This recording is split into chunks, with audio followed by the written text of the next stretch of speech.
भाइयों, हमने last video में हमने ऑक्सीडेशन नंबर के बारे में अच्छे से बात कर ली थी, है ना। अब हम बात करते हैं टाइप्स के बारे में। इससे इतना क्वेश्चन आता नहीं है, लेकिन फिर भी आ जाए तो देख लेते हैं अपन, है ना। ये 4 टाइप्स होते हैं इस तरह से। अब देखो, हम लोग इस तरह से कंफ्यूज होते हैं, इंटरमोलिकुलर, इंट्रामोलिकुलर। इसमें क्या करना है हमको, इंटरमोलिकुलर कैसे आता है, जैसे इंटरसिटी एक्सप्रेस चलती है अपने देश में।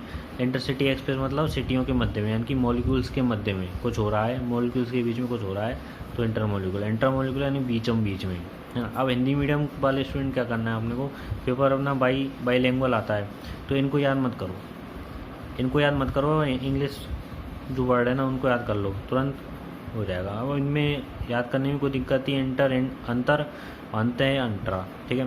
डिस्प्रपोर्शन, विषमानुपाती होगा। अब इनको हम एग्जांपल बेस्ड समझते हैं। ये अपनी रिएक्शन है पहले वाली Zn, ये वाली। तो Zn का ऑक्सीडेशन नंबर है 0 या +2, नाइट्रोजन का +5 +2। Zn का हुआ ऑक्सीडेशन, नाइट्रोजन का हुआ रिडक्शन। दोनों अलग अलग कंपाउंड हैं, अलग अलग तत्व हैं, तो अलग अलग कंपाउंड के अलग अलग तत्वों का जब ऑक्सीडेशन और रिडक्शन हो तो हम उसे इंटरमोलिकुलर कह देंगे। अब देखो, CO है +2 -2, इसका हो गया रिडक्शन, ऑक्सीजन का हो गया ऑक्सीडेशन। अब इन दोनों का, दोनों इनकी एक ही कंपाउंड है कि इसमें अलग अलग तत्व हैं, तो इनका ऑक्सीडेशन और रिडक्शन हो रहा है, तो इसके इंट्रामोलिकुलर। अब हम बात करते हैं इस वाले बात की। तो इसमें ये देखो, ये एग्जांपल कॉमन है, रिडॉक्स रिएक्शन में कई बार आपको यूज़ किया हुआ। इसकी ऑक्सीडेशन नंबर भी याद हो जाती है, निकलने की बात ही नहीं होती। इस तरह से इनकी ऑक्सीडेशन नंबर। अब देखो, Mn का, ये जो मैंगनीज है इसका हो रहा है यहाँ पे ऑक्सीडेशन और यहाँ पे हो रहा है रिडक्शन, ठीक है। अब एक ही एटम है, इसका एक ही तत्व है, एक ही एटम के एक ही तत्व का ऑक्सीडेशन और रिडक्शन होना, तो हम उसे कहते हैं डिस्प्रपोर्शन एंड विषमानुपातिक, डिस्प्रपोर्शन, ओके। अब यहाँ देखो, अब यहाँ पे इसका उल्टा ही है। समानुपातिक जो रिएक्शन है अपनी, विषमानुपातिक का बिल्कुल उल्टा होती है। कैसे, दोनों अलग अलग कंपाउंड हैं, अलग अलग कंपाउंड के एक ही तत्व का ऑक्सीडेशन और रिडक्शन होना, तो हम उसे समानुपातिक रिएक्शन कह देते हैं, ओके। समानुपातिक रिएक्शन कह देते हैं। अब बात आती है सेटिस्फैक्शन ऑफ रेडॉक्स रिएक्शन। इससे 2 मेथड होती हैं, ऑक्सीडेशन नंबर मेथड और आयन इलेक्ट्रॉन मेथड। अब मैं उसको ऑक्सीडेशन नंबर मेथड क्यों नहीं बता रहा हूँ, क्योंकि वो क्या थोड़ी सिंपल है। और एक बात और है, अगर हम उससे क्वेश्चन सॉल्व करने की कोशिश करेंगे ना, तो हमारे साथ ये होगा कि हमको दोनों की दोनों मेथड याद करनी पड़ेंगी। लेकिन अगर आप आयन इलेक्ट्रॉन मेथड याद कर लोगे तो आपको ऑक्सीडेशन नंबर मेथड को याद करने की आवश्यकता नहीं है। इसलिए मैं आपको सलाह दूंगा कि आप इसको याद करो, ठीक है। अब हम इसको चालू करते हैं। सबसे पहले हमको क्या करना है, ऑक्सीडेशन और हाइड्रोजन को छोड़कर बाकी जो सारे एटम्स हैं ना, सारे जो एटम्स हैं उनको सेटिस्फाई कर देना है। सबसे पहली ये स्टेप है। अब इसके बाद हमको क्या करना है, ऑक्सीजन को सेटिस्फाई करना है। ऑक्सीजन को सेटिस्फाई कैसे करोगे, जहाँ पे भी ऑक्सीजन की कमी है, जहाँ पे भी ऑक्सीजन की कमी है, जिस ओर लेफ्ट साइड राइट साइड, उधर उतनी ही वाटर मॉलिक्यूल जोड़ दो। अब हमको हाइड्रोजन को सेटिस्फाई करना है। अब हाइड्रोजन को सेटिस्फाई करने के लिए 2 सिचुएशन होती है, एक होता है एसिडिक मीडियम, एक होता है बेसिक मीडियम। अब जब एसिडिक मीडियम होगा तो जहाँ पे भी जितने हाइड्रोजन की कमी है ना, उस तरफ उतने ही H+ जोड़ दो, ठीक है। उस तरफ उतने H+ जोड़ दो। बेसिक मीडियम में क्या है, अब आपने H+ तो उतने जोड़ दिए, लेकिन आपने जितने भी H+ जोड़े ना, उतने ही OH- और OH- दोनों साइड जोड़ दो, लेफ्ट और राइट साइड दोनों साइड जोड़ दो OH- को, ठीक है। अब इसके बाद इलेक्ट्रॉन को सेटिस्फाई करना है, इलेक्ट्रॉन जितने भी होंगे। अब इसके बाद एक पॉइंट और है, उसके बारे में आपको वीडियो इसमें क्वेश्चन से बता दूँगा। ये अगर आपको समझ में नहीं आऊँगा तो यहाँ पे समझ में आ जाएंगे, ओके। जैसे मान के चलो, हमारे पास ये क्वेश्चन दिया हुआ है उसने, है ना, ये पूरी पढ़ ली। अब हम क्या है, इसमें कन्फ्यूज हो जाते हैं कुछ भाई हमारे। तो भाई ये साइन है कि ये जो मीडियम है ना वो एसिडिक मीडियम है, आपको इनसे कोई मतलब नहीं है, केवल ये एसिडिक मीडियम को बता रहा है ना। अब आयन इलेक्ट्रॉन मेथड में क्या करना है, पहले तो दोनों रिएक्शन को अलग कर लो। Cr2O7 वाली इधर हो गई और Fe+ वाली ये हो गई। अब है ना, देखो सबसे पहले हम इस पर कर लेते हैं, सिंपल है। ऑक्सीजन नहीं, हाइड्रोजन नहीं, कोई मतलब नहीं उनसे। अब इसमें सेंट्रल एटम एक ही है, वो भी उसकी भी सेटिस्फाई है। वो बात आती है इलेक्ट्रॉन की। इलेक्ट्रॉन यहाँ पे एक इलेक्ट्रॉन कम है या इलेक्ट्रॉन ज़्यादा है, तो यहाँ पे 1 इलेक्ट्रॉन, ये सेटिस्फाई हो गया। अभी बात आती है यहाँ पे सबसे पहले तो हमको ऑक्सीजन के अलावा बाकी सारे एटम को सेटिस्फाई करना है, ओके।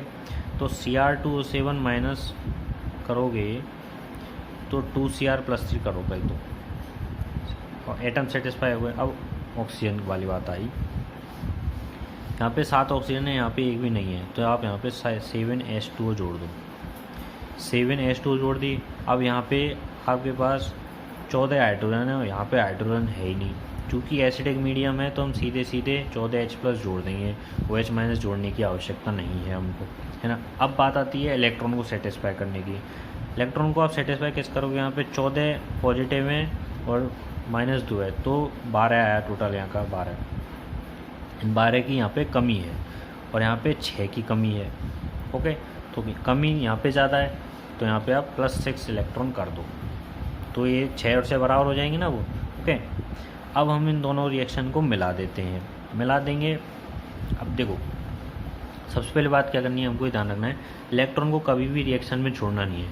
तो जितने इलेक्ट्रॉन यहाँ पे ना, उतने इलेक्ट्रॉन यहाँ पे होने चाहिए और विपरीत साइड होनी चाहिए, अपोजिट साइड होनी चाहिए, उससे वो कट जाएंगे, है ना। अब देखो, सबसे पहले 6 इलेक्ट्रॉन + 14H+ + Cr2O7 - 2, है ना, 2Cr + 3 + 7H2, ये होगी अपनी पहली रिएक्शन। अब दूसरी रिएक्शन होगी Fe+2 से Fe+3 + 1 इलेक्ट्रॉन। अब देखो, यहाँ 6 इलेक्ट्रॉन है, यहाँ 1 इलेक्ट्रॉन है ना, तो हम इसको × 6 कर देते हैं,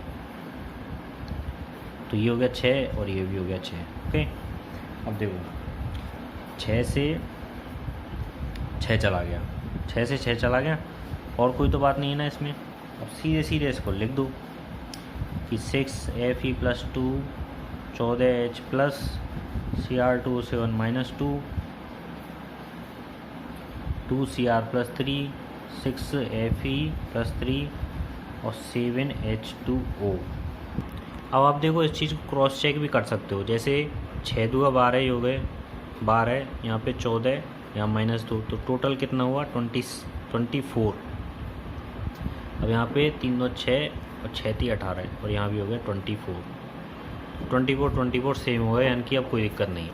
अब वो एसिडिक वाला हो गया, अब हम बेसिक वाले पे बात कर लेते हैं। ओके, अब पहले तो हम क्या करना है, पहले तो रिएक्शन को अलग कर लो। Cl2 से Cl- हो गया और IO3- से IO4- हो गया। ओके, रिएक्शन हमने अलग कर लिया, इसको थोड़ा सा यहाँ साइड कर देते हैं।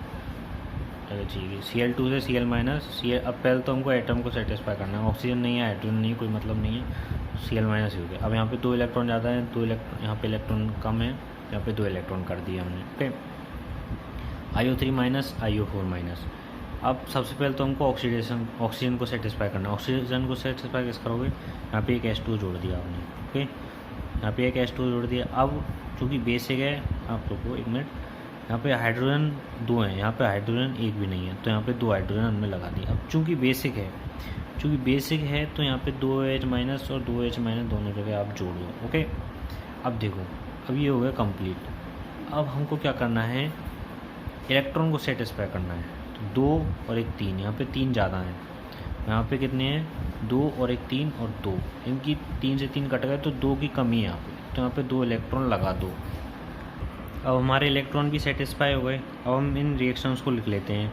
Cl2 + 2 इलेक्ट्रॉन 2 Cl-, अब इधर 2 OH- + H2O + IO3- IO4- और 2H+ और 2OH दोनों क्या बना लेंगे 2H2O + 2 इलेक्ट्रॉन। अब यहाँ पे 1 वाटर है, तो 1 वाटर से 1 वाटर हट जाएगा, 2 इलेक्ट्रॉन से 2 इलेक्ट्रॉन हट जाएंगे, तो हमारी रिएक्शन कुछ इस प्रकार आ जाएगी। Cl2, अभी चल जा भाई, Cl2 + 2OH- IO3- IO4- 2 Cl- और H2O। अब इलेक्ट्रॉन देख लीजिए, यहाँ 0, यहाँ 2 और 1 1, तो -3, 1 और 2 तो -3, दोनों सेटिस्फाई हो गए। इस तरह से हमारे रिएक्शन बिल्कुल सेटिस्फाई हो गए। अब अगली वीडियो में हम बिल्कुल बढ़िया कॉन्सेप्ट बताने जा रहे हैं, वीडियो कंप्लीट हो जाएगी, अगली बार टॉपिक कंप्लीट हो जाएगा, बिल्कुल स्किप मत करना भाई।